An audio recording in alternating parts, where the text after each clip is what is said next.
The snow fell quietly all night, covering the chilly ground with a soft, downy blanket. In the morning, outside the window, there was some rustling and some fiddling. It was a flock of tits on the windowsill, eagerly awaiting their daily feed. Around November, Erin started feeding them regularly with a handful of seeds. The birds quickly became accustomed to it, and every day they would come for their share. When the birds saw their food provider through the window, they became animated. One of them tapped twice on the window with its beak as if to say, "Open up, we're here already." There were no sunflower seeds available, so the young woman used sliced bread from dinner. The tits happily accepted this simple treat and enthusiastically began to peck at it. As the woman watched their lively activity, vague memories from her distant childhood started to resurface in her mind. Once upon a time she used to prepare a simple treat for herself and her younger brother, Cooper. They would slightly wet the bread and sprinkle sugar on top. The resulting makeshift cake would crunch between their teeth, sugary but delicious. Sweets were a rarity in their house. Sometimes their mother's guests, mostly men, would spoil the children with candy or chocolates. Erin remembered a time when their apartment still retained the freshness of recent cosmetic repairs. A lacy doily adorned the dresser and a new TV stood in the corner.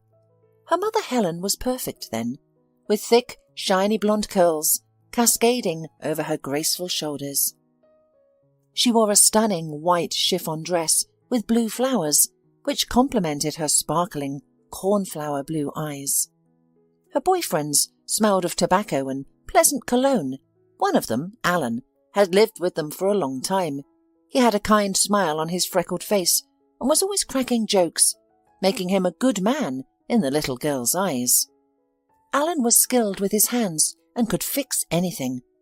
There wasn't a single wobbly door or malfunctioning switch in the house. Even their old washing machine started working again, thanks to his expertise. Little Cooper was delighted by Alan's collection of tools, such as various screwdrivers and soldering irons. He would stick close to the man, admiring his craftsmanship. Alan would also not tolerate dirty dishes and made sure the children were fed on time and dressed cleanly. However, her wayward mother disliked moralizing and constantly referred to him as a bore and a tyrant. She craved lightness and a holiday every day. Disputes between them became more frequent and louder, foreshadowing the inevitable end of their relationship. One day, Alan's bag of belongings disappeared from the pantry, along with his tool case. With them, the coziness and balance of the house vanished. Erin's mother became untethered, partying excessively. Noisy gatherings would often last late into the night in their house. Sometimes the woman wouldn't even come home to sleep. On those nights, Cooper would climb under the blanket with Erin, seeking comfort. The elder sister would whisper to him long tales about the evil witches, fearless Red Riding Hood, and hard-working dwarves. During one of these troubled periods, Helen approached their neighbour, Mrs. Gordon. She gave her a spare key to the front door and requested that she occasionally look after her children. Besides, she poured out her complaints about life and the lack of money. Mrs. Gordon, a tall brunette with a perpetual perm, worked as the head of the personnel department at a factory in the city. With her help, Helen managed to secure a job as a cleaner there. Mrs. Gordon had no sympathy for her drunken neighbour, but she felt sorry for her children. Getting a stable job, unexpectedly for everyone, Helen calmed down and settled down for a while. It seemed like she had finally regained her senses, and everything would be fine in their lives. And then Mindy, the funny-eyed little girl, was born, and she immediately became everyone's favourite. Even the strict neighbour couldn't resist humming cheerfully to her whenever they encountered each other. The father of the child, like the fathers of Erin and Cooper, was unknown. The children had long stopped asking their mother about their father, as it only irritated her. And despite everything, they loved her dearly. The woman once again resembled the tender and caring mother from before, showering them with hugs and kisses, singing lullabies, and frying pancakes on weekends. But soon enough, Helen grew tired of the role of a responsible head of the family. The cycle of cavaliers and drinking buddies resumed. The new guests reeked of alcohol and had a stale, unwashed odour. Blue tattoos peeked out from under their T-shirts. At best, the children received indifferent glances. At worst, they were scolded. And the present friends of their mother never brought the children any gifts. The care of Mindy was fully transferred to the older children, with Erin bearing the majority of the burden on her fragile shoulders. Money was extremely scarce. To keep up with everything, she had to occasionally skip school, but her natural ingenuity and inquisitive mind helped her maintain good academic performance. Teenage interests took a back seat, and her few girlfriends disappeared from her life. Her mother seemed to have tried drowning herself in booze to numb her soul in an alcoholic frenzy, even if only temporarily. She completely neglected her appearance. Her unwashed hair turned grey, wrinkles lined her face, and heavy bags under her eyes were shades of blue. She increasingly became unable to work. Many times Erin substituted for her and cleaned floors to prevent her mother from getting fired. And then Helen became pregnant again and openly admitted that she decided to keep the child only for the sake of the allowance. Every day she sat on a porch with a bottle of cheap beer, sipping the foul-smelling warm liquid and staring at a single point for hours. Erin had to work hard in Helen's place more and more often. Balancing studying, working, and taking care of her younger siblings was incredibly difficult. Thankfully, Cooper took on some responsibilities, and in Erin's absence, he would prepare a simple dinner. Usually it was boiled pasta or porridge, but nevertheless, his older sister always praised the 12-year-old boy for his help. By that time, Mindy was almost 6 years old. That day, Erin returned from school and noticed an ambulance near their house. Hurriedly coming into the house, she froze in horror at the sight before her. Helen lay on a medical stretcher, her face deadly pale, covered in drops of cold sweat, and a pool of blood visible on the nearby floor. "What happened?" the girl whispered, frightened, as she knelt down beside the stretcher. "Mummy, my dear, what's wrong with you?" "Your mother is experiencing massive uterine bleeding. We need to get her to the hospital immediately," replied the paramedic. Erin quickly decided, "I'm coming with you. I won't let her go alone." The paramedic, rushing, nervously responded, "No, children are not allowed in the ambulance. It's against regulations." Erin was deeply concerned about her mother, knowing that she wasn't very young, so she was determined not to back down. "Please, I beg you, I won't interfere," she pleaded with the stern doctor, tears streaming down her cheeks. Softening upon seeing her pleading eyes, the paramedic waved his hand and said, "Okay, I don't have time to argue, let's go." And he took hold of the stretcher handles. At the hospital, the girl was given shoe covers and allowed to wait in the corridor near the operating room. There was a buzz of activity. No one paid attention to Erin. Doctors hurried into the operating room and interchanged phrases. "A 45-year-old woman. Placental abruption. Massive bleeding." After some time, a weary doctor emerged from the operating room. Erin's heart clenched with anxiety, fearfully awaiting the medical verdict. The man sympathetically placed his hand on her shoulder and said, "Stay strong, girl. We did everything we could, but it was too late. Your mother passed away." He paused for a moment, allowing her to grasp the sad news, and continued, "The child was saved. You now have a healthy brother." It felt as if something heavy and soft had struck the girl's head. Her vision darkened, and breathing became difficult. Time and space seemed to cease to exist. "Mummy, my poor mummy!" Tears streamed down Eric's cheeks like a hailstorm. A woman in a white coat snapped her out of her daze, asking, "Are you feeling unwell?" Erin took a deep breath and responded with a shaky voice, "I'm normal, thank you, but I don't know what to do next."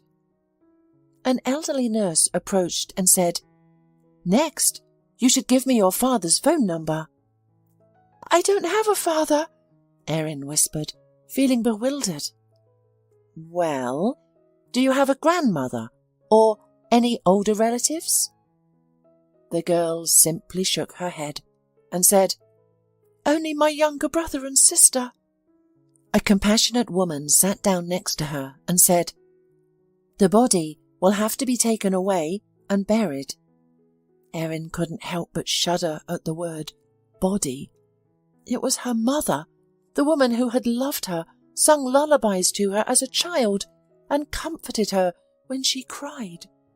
The nurse felt sorry for the orphan and tried to offer some help.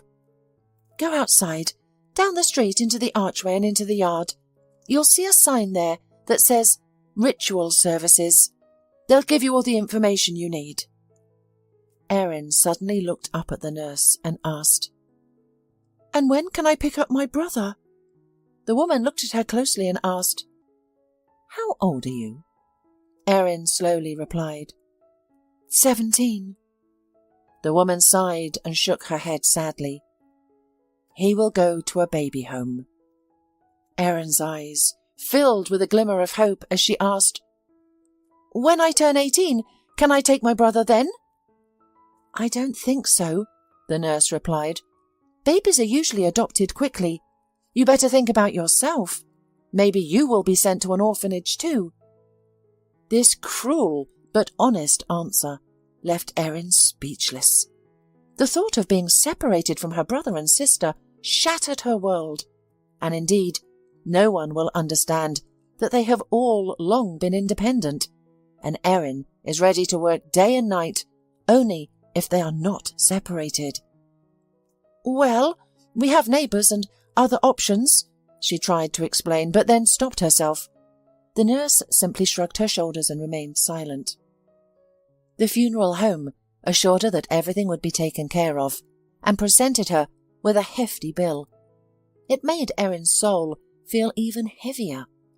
On the way back, she couldn't stop thinking about how she would break the sad news to little Mindy and sensitive Cooper. Her thoughts were jumbled, and she didn't even notice how she arrived at her neighbour's house. The neighbour was already waiting for her. "So, how is your mum?" Erin had to say it out loud for the first time.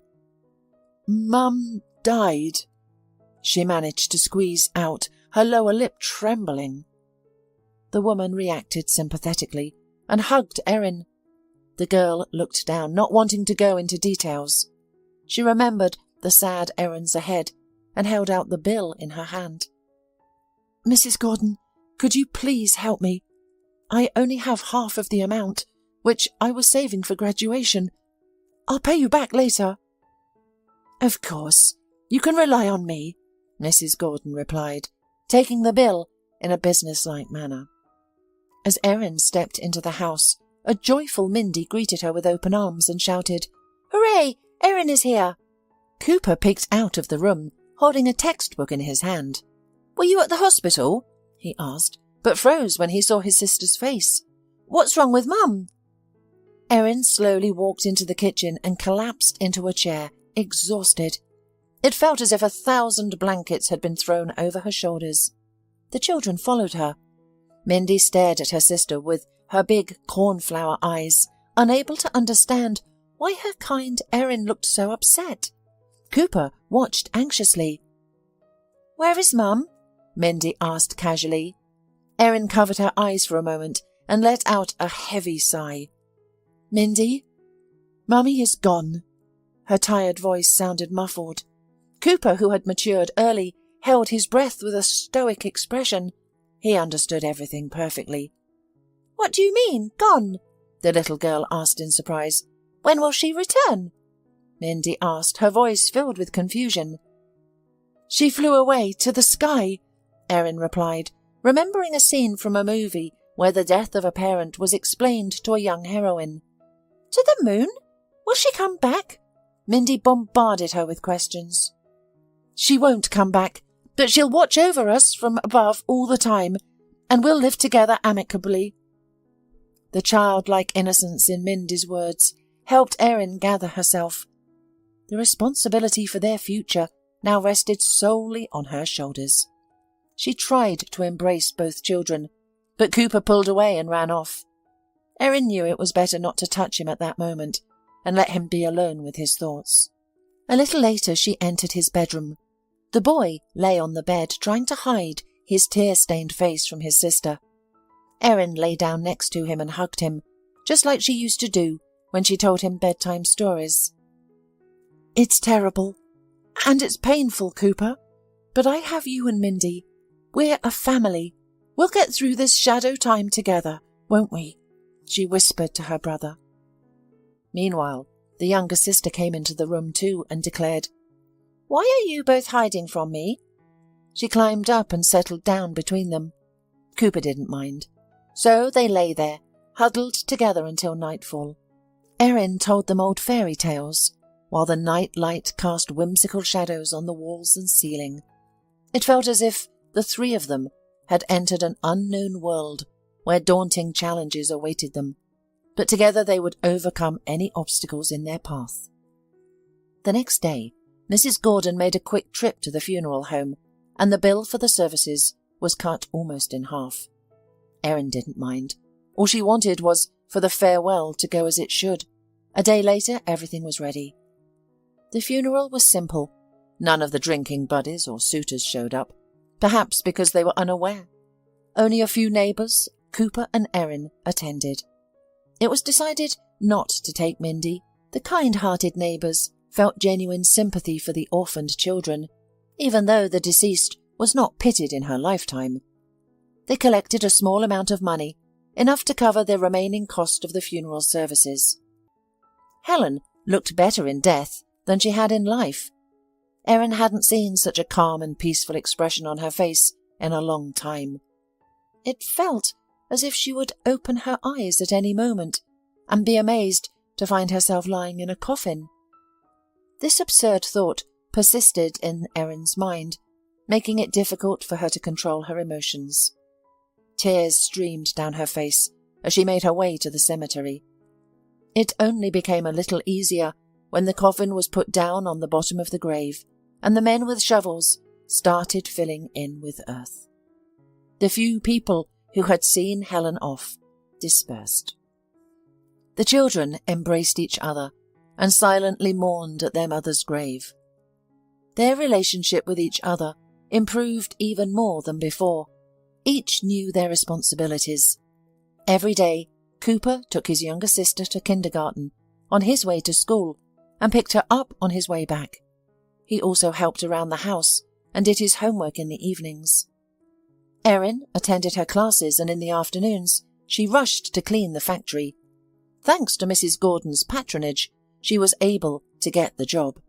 Even Mindy stopped being cranky in the morning and started helping around the house. However, the thought of her new-born brother never left Erin's mind. Where are you? What happened to you? Soon I'll be 18 and I'll try to find out where you are and how to get you back. Just wait for me. I'll find you. The girl longingly thought every night before going to bed. One evening, after finishing her cleaning duties, Erin returned home and found two unfamiliar women in their apartment. A short-haired brunette, wearing a dark suit and thick glasses, was sitting at a desk writing something. The other woman, a blonde in a mustard-coloured jacket over a black knit dress, stood in front of Mindy and Cooper. They were sitting on the sofa, looking like frightened animals. Evidently, the woman had just intimidated them. "Ah, there's Erin. We've been waiting for you," exclaimed the blonde guest. The warmth in her voice contradicted her cold official appearance. "My name is Mrs. Parker, and this is Mrs. Blake," the woman at the desk said, peering at the girl over her glasses. "We represent the Child Protection Service." Erin already understood what was happening, but a glimmer of hope for a positive outcome remained in her heart. Mrs. Parker continued, "We have received information about 3 underage children living here without supervision. I'll be 18 in a few months," Erin hurried to clarify. "Honey, legally you are still a child for a few more months. Your family has experienced a tragedy, and the state is taking custody of you. We are here to help," the official explained, affectionate yet firm. "Pack your things, yours and the younger children's," she instructed. "But we are managing just fine. We're clean and have everything we need." Erin tried to prove their worth. The social worker shook her head condescendingly. Her gaze froze everything around her, and her tone didn't allow for objections. "Gather your things. There's nothing to discuss." "You can't just remove us like this, tonight." The older sister's nerves started to fray in despair and helplessness. "Not only can we do it, but we have to," the woman calmly assured her. "Please don't make us call for help or use force. It will only scare the younger children." With tears streaming down her face, Erin gathered their essential belongings, and the 3 orphans set off into the unknown. For a few days they stayed in one place with around 10 other children. The caregivers assigned them to a separate room, provided them with good meals, and left them undisturbed. Cooper and Mindy never left Erin's side. They were focused, yet calm. Erin had already accepted this situation and decided that they could wait for her adulthood in these conditions, as long as they were not separated. However, it turned out that they were waiting for distribution. 3 days later, a car with social workers arrived to pick up Mindy and Cooper, while Erin had to go to another orphanage. Her heart was torn by the crying of her little sister. Erin kissed her goodbye and vowed through tears that she would find them soon and take them away. Cooper silently experienced the parting, only uttering, "We will be waiting for you," as he got into the car. One piece of Erin's soul was taken away in an unknown direction, along with her brother and sister, and coldness settled inside. In the new place, Erin sat on the bed in the girls' bedroom for several days, feeling devastated and indifferent to her surroundings. The other girls showed little interest in the new arrival. In the orphanage, they had their own rules and little sympathy for each other. Some girls of the same age would mistreat and steal from the younger ones. Witnessing such incidents, Erin imagined that it could be her brother and sister, and one time she couldn't bear it and stood up for the mistreated child. From now on, she became the victim too. They would spoil her food in the dining room, stain her clothes, and complain to her teachers. Erin realized that her life would not improve, and complaining to the teachers would only make things worse. Finally, she dared to run away. It happened spontaneously. She simply walked out, wearing whatever she had on, through the gate that someone had forgotten to close. In her pocket, she only had an old button phone that belonged to her dead mother and a small amount of money she had saved up before ending up in the orphanage. To her great luck, a bus was pulling up to the bus stop 50 meters from the orphanage. The decision came suddenly. It felt like an eternity as she travelled somewhere far away without a plan. The jubilation of unexpected liberation was soon replaced by uncertainty about the correctness of her actions. As small, pretty houses with colourful roofs, surrounded by greenery, replaced the aesthetic high-rise buildings, the bus suddenly stopped at one of the stops, and the driver loudly announced, "The end stop." The bus unloaded its last passengers, turned around and drove away, leaving a dusty cloud behind. Erin found herself on the outskirts of the city. The unknown was both frightening and exhilarating, But she didn't want to go back. She couldn't go home either, as they would look for her there first of all. Her gaze fell on a road sign before the exit from the highway. It read, Lakeville. Memory is an amazing thing. Sometimes sounds, images, or conversations that were once accidentally captured and stored in the depths of the human brain resurface. This was one of those moments. Erin immediately recalled a conversation she overheard at the supermarket last year between two elderly ladies. "It's a pity I no longer have the strength for my summer house. Ever since my Paul passed away, I haven't been there in 3 years. And it's such a nice little house with a small plot. Have you been to Lakeville Village? My house is the outermost house with a blue roof and blue shutters. My husband and I specifically painted it this way. To memorialize our honeymoon on Santorini Island." A plan formed on its own to settle in this summer house and stay there until she came of age. Erin took the money out of her pocket and counted it. The plan was immediately supplemented with another item. Finding a job was urgent. After about 15 minutes of walking along the forest road, the needed house came into view as a blue blur. Erin pushed the gate, which creaked and opened welcomingly. The neglect of the tiny plot and the uncared dwelling were striking. The path to the porch was barely visible through the grass, and the dusty sun-bleached shutters were closed and covered with ivy. As a precaution, the girl knocked, but of course there was no answer. The door was locked.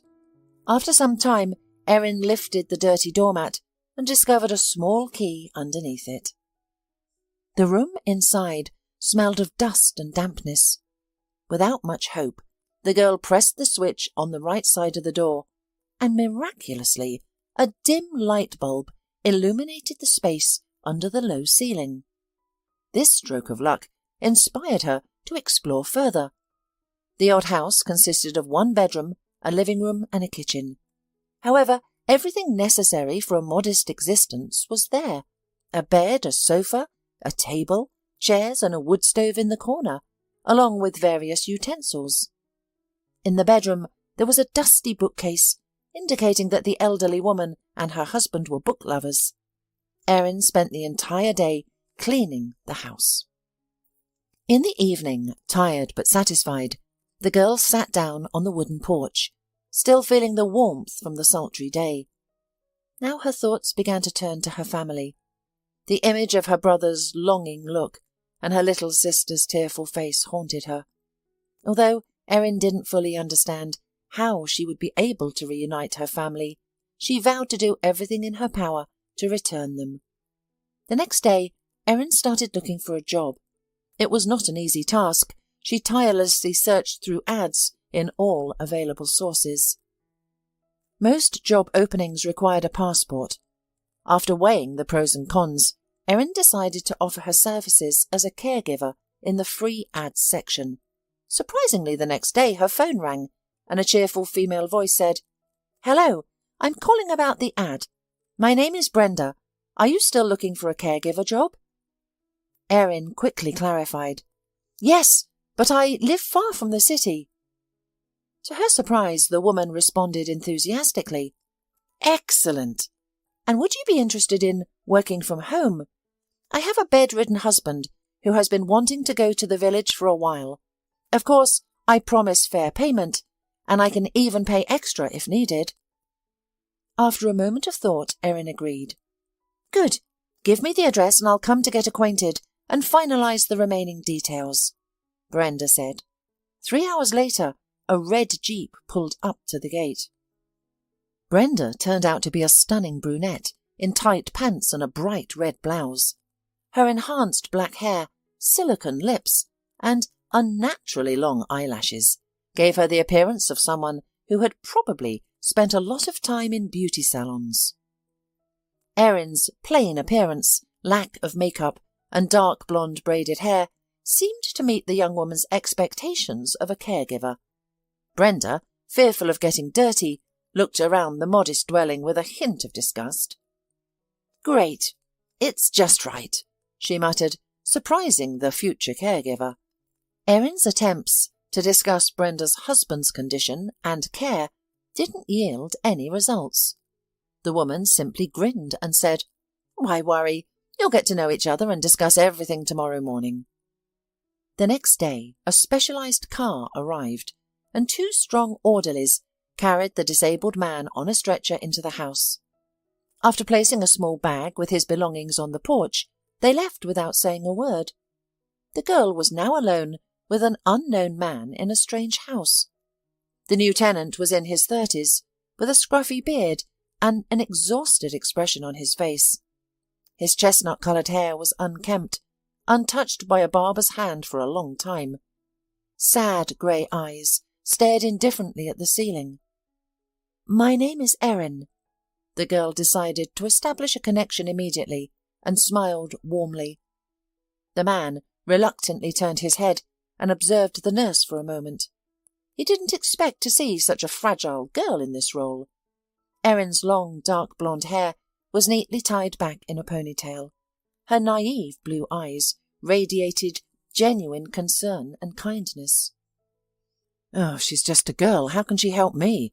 he thought, and he hoarsely introduced himself. "Michael." Erin responded, "Pleasure to meet you. Your wife hired me, but unfortunately she didn't tell me anything about you." Michael grinned bitterly and sarcastically replied, "Not surprisingly. She doesn't know anything about me." Erin tried to imagine what it would be like for a once healthy and strong man to suddenly become helpless and dependent on others. She felt sorry for Michael. She sat down by the bed and asked, "Could you tell me what happened?" Her childlike directness and naivety won him over. No one had shown genuine interest in his well-being for a long time. Suddenly, he felt the urge to share his feelings with someone. Michael had owned a fairly successful construction business for many years. As he focused on growing his business, he never found the time to start a family. However, about 2 years ago, his parents passed away, one after another, and he was overwhelmed by an endless feeling of loneliness. The large house was suddenly abandoned overnight, and Michael had no desire to return to the place where he only encountered the echoing sound of footsteps and the faint rustling of curtains swaying in the draught. However, the dream of a strong and loving family still lingered in his heart. Soon, at a friend's birthday party, he met Brenda, and their passion swept them away in the rhythm of the tango. Despite warnings from acquaintances about Brenda's questionable character, Michael was enthralled by her. Their first meeting quickly led to their wedding. However, after the wedding, the veil of love slowly began to fade. Brenda was not suited for family life. She had no desire for children and preferred spending her time outside the home, away from her husband. Clubs, parties and shopping were the extent of her dreams. After a long day of work, Michael often returned to their lifeless house and warmed up a stale slice of pizza from the nearby pizzeria. And, to his great shame, he couldn't comprehend why he had married Brenda. Their relationship deteriorated, and Michael finally started speaking about divorce. To prevent losing her wealthy lifestyle, Brenda made promises to change herself. For a while, she attempted to be a quiet and domesticated wife. However, Michael sensed her insincerity, and the couple grew further apart. Then, 2 months ago, disaster struck unexpectedly. Michael was robbed and brutally beaten right on the doorstep of his office. Doctors managed to save his life, but the spinal injury left him disabled. His body became almost uncontrollable, and the few movements he could make were extremely difficult and caused excruciating pain. The doctor's prognosis was discouraging. The consequences of the injury would confine him to bed permanently. The attackers were never found. The security cameras were turned off that day, and there were no witnesses. Brenda only visited him at the hospital twice, mostly to discuss the future of the business. The company's employees complained about her interference in Michael's business. Her attempts to take over everything failed, as she lacked expertise in the construction industry. The company survived solely on past projects. With depression taking hold, Michael lost interest in everything. His world had fallen apart. Even upon returning home, things didn't get any easier. Brenda greeted him with a fake smile and tried to convince him to sell the business before it was too late. Furthermore, the young woman practically didn't hide the calls from her lover anymore. Michael felt physically repulsed by being under the same roof as her. He was ready to go anywhere, even to the ends of the earth. When Brenda proposed to move out of town, he agreed immediately. At this point, he no longer cared about anything. He was going there to die. "You'd be better off in nature. A nurse will look after you. As soon as I sell the business, I'll come to you right away. Let's sell the house too. Why do we need a 3-story building now?" Brenda reasoned. Michael remained silent. His disgust for his wife kept him from speaking. When Erin heard his story, she was shocked and wanted to help in any way she could, but she didn't know how. "Would you like me to cook something for you?" was the only thing that came to her mind. Michael smiled kindly for the first time. After his confession about his failed life, he suddenly felt light and free. "I want fried potatoes," he replied. And so they started living together. Erin skillfully took care of her mentee. She cooked, cleaned, and washed. The man finally felt strong enough to at least try to improve his condition. He remembered everything the therapists had told him and slowly began to do exercises. Michael didn't want to burden her and made incredible efforts to move around, even though every movement caused unbearable pain. With the support of a cane, he could now take a few steps. Every step was agonizing, but he refused to give up. He didn't want to appear useless and helpless in Erin's eyes. With time, Michael had developed strong feelings for the caring and compassionate young woman, but he didn't know how to navigate these emotions yet. In the evenings, she would light candles, because the small lamp couldn't provide enough illumination, and they would read old books left behind by the elderly owner of the house. They would then engage in long conversations about various topics, and Michael would describe the countries he had visited. When they ran out of things to talk about, they sat together in silence, watching the strange shadows dancing on the walls. A fragile, spiritual connection grew stronger between them each day. The girl admired this intelligent and trustworthy man. One evening, she decided to share her sad story with him. Michael remained silent for a long time, processing the information, before simply saying, "Don't worry, everything will be fine." For some reason, the girl believed him. She realized that she had loved this man for a long time. Two lonely souls with tragic destinies were brought together. Some time later, Brenda arrived again, but this time she was accompanied by a strange woman who seemed to be her opposite. The woman was small in stature, wearing a black business suit and carrying a large leather briefcase. "This is the notary." Brenda casually introduced her to Erin at the gate, and her determined, bloodthirsty gaze revealed her intentions. Seeing Michael in bed, Brenda was taken aback. "Michael, you look good." Her tone couldn't hide her surprise and irritation. "Let's meet Anne Hubbard. She will help us with the document reissuance." "With the document reissuance? What do you mean?" Michael pretended not to understand her intentions. "Darling, we had a deal, remember? We've decided to sell everything while your business is still afloat. Then we'll have money for your further rehabilitation and our decent lives. But we have to hurry. The company's getting worse, and I've already found a buyer for the house. I'm suffering away from you, and I have to do all this work instead of taking care of you.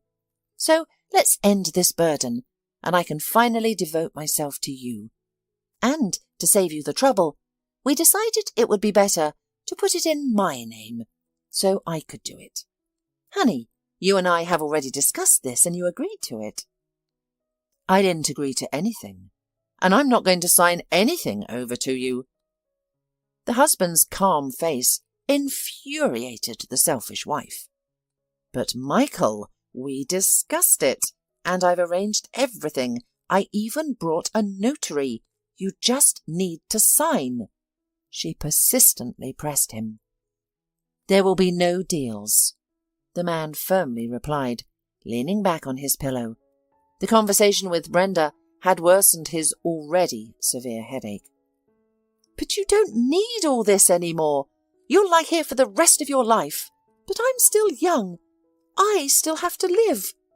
Brenda said it with anger, unable to control herself. "I've said to you everything I want to say." Michael closed his eyes, hoping Brenda would leave his temporary sanctuary as soon as possible. Brenda looked at the notary, silently pleading, but the notary shook her head. Biting her lip, the wife calmed herself down with visible efforts and tried to justify herself. "Michael, I'm sorry, I was just worried about you. That's why I snapped. Rest, my dear, rest. I'll come back later." And the official delegation left immediately. Before leaving, Brenda approached Erin closely and whispered, "Listen, maybe I forgot to mention when I hired you, but my husband's condition will only worsen. The doctors said nothing would help him. You don't have to try so hard. Just splash some broth in a bowl once a day, and I'll pay you more. A lot more. I hope you understand me properly now." Brenda looked meaningfully into the girl's light-coloured eyes, and then she drove off in her fancy car, leaving behind the lingering scent of her expensive perfume. Erin shuddered at such admonitions, but quickly regained her composure. She wouldn't let Michael worry, especially after such an unexpected visit. The room still carried the heavy scent of Brenda's luxurious perfume. The girl opened the window wide, sat on the chair near the bed, and placed her palm on Michael's forehead. The man opened his eyes, and the headache slowly began to fade. "How fortunate I am to have you, Erin," he whispered tenderly, gently squeezing her narrow palm in his hands. He slowly brought it to his lips and kissed it softly. The girl smiled softly and said, "Let's have some tea." The next day, Erin needed to restock her modest food supplies at a small local store. Next to the shop there was an attractive 2-story house made of white brick and roofed with emerald green tiles. Several cars were parked in front, and there was sometimes a long line of people, some of them using crutches. In a store, Erin asked the saleswoman about that house and its inhabitants. "Ah, it's Bernard's house. He is our witch doctor, our bone setter, a remarkable man," replied the ruddy saleswoman. "Many people seek his help. He cured my brother-in-law's long-standing back pain," she continued while counting out the change. "Is it expensive?" Erin timidly asked. "Oh, not. Bernard never turns anyone away. He has his own principles. He takes as much as a person can give. I heard that one businessman even offered him a car after his son was healed, but he declined such a generous gift." Erin left the grocery store and went to that house. Seizing an unexpected opportunity, she was determined not to let it slip away. A flicker of hope ignited within her, warming her from within. An hour later, the last patient drove away, and Erin confidently pressed the doorbell. Almost immediately, a tall, wiry man in his 60s emerged. He had dark eyes and a hooked nose, and he wore a cotton shirt with loose-fitting, light grey pants that resembled a surgical suit. His strong hands resembled shovels and could probably bend a horseshoe effortlessly. "Hello, are you Bernard?" Erin's voice trembled with excitement. "Yes, I am Bernard," the man replied, his almost black, piercing eyes fixed on her beneath his bushy eyebrows. Erin, trying to be concise and not waste the healer's precious time, said, "I take care of a man. He is 33 years old, with a neck and head injury." Bernard nodded and said, "Bring him tomorrow at 9 o'clock. "We live nearby, on 5th Street, the last house," Erin added with large eyes pleading. The healer nodded. "Okay, I'll drop by in the evening," he said briefly before disappearing into the courtyard. Around 7 o'clock, when the sun had already set behind the summer house, Bernard arrived. He carefully examined the new patient, probing his neck, head, and then moving down the spine to the coccyx. Michael cried out in pain at certain points. Erin sat in the corner, feeling like a sparrow in the cold, her heart aching with every sound of pain. Bernard murmured, "Yes, it's not too late. When was the injury?" 3 months ago, Michael replied. "I see," the healer said, attentively looking into the patient's eyes. He then asked seriously, "Do you want to live?" "Yes, I do," Michael answered with equal seriousness. It seemed that the two men understood each other. "It won't be easy or quick," Bernard stated. He turned to Erin and said, "Go out, girl, take an hour's walk." Obediently, Erin hurried out of the house, but her anxious chest prevented her from enjoying the walk. "Please let it work, Lord," she silently prayed.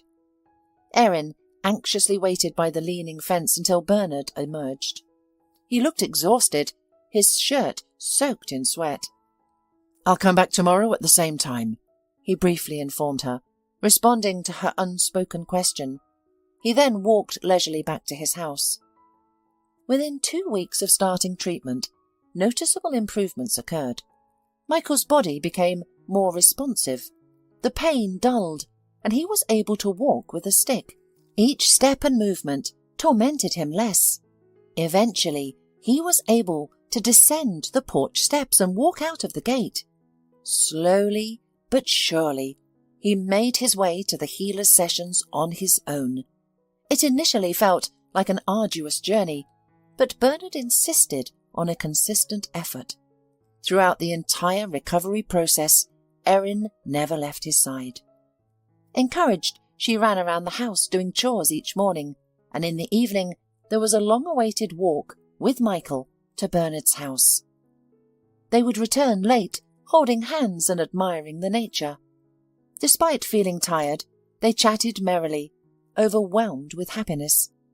Michael felt confident and started making work calls to stay updated. One day, feeling strong enough, he caught a cab and went to his office. Seeing their long-absent boss, the delighted subordinates surrounded him, eager to shake his hand. "You look wonderful! You're finally back!" The man heard the genuine joy from all sides. Michael entered his office without knocking and saw Brenda sorting through a pile of papers with a stack of folders nearby. "What is it?"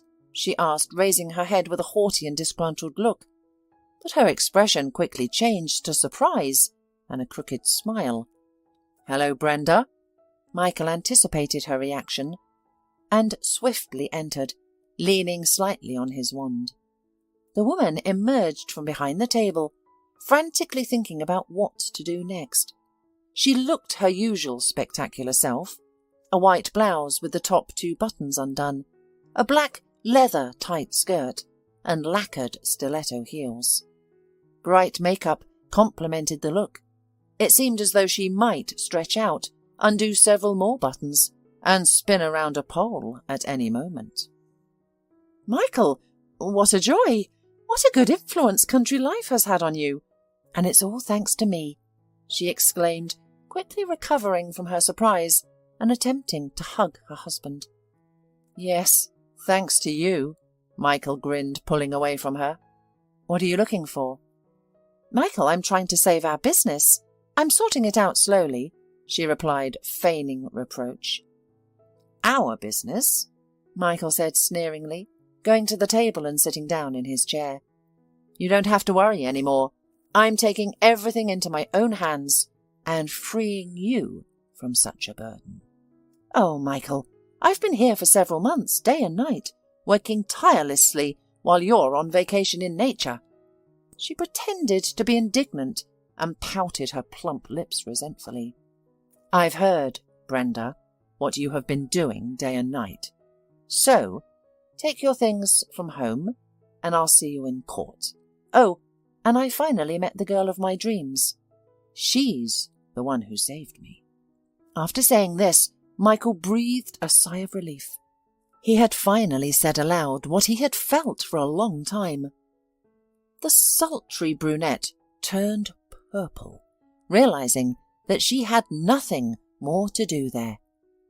"No, you will not get rid of me so easily," she thought angrily to herself and stormed out, slamming the door loudly. The office staff probably guessed what had happened in the director's office.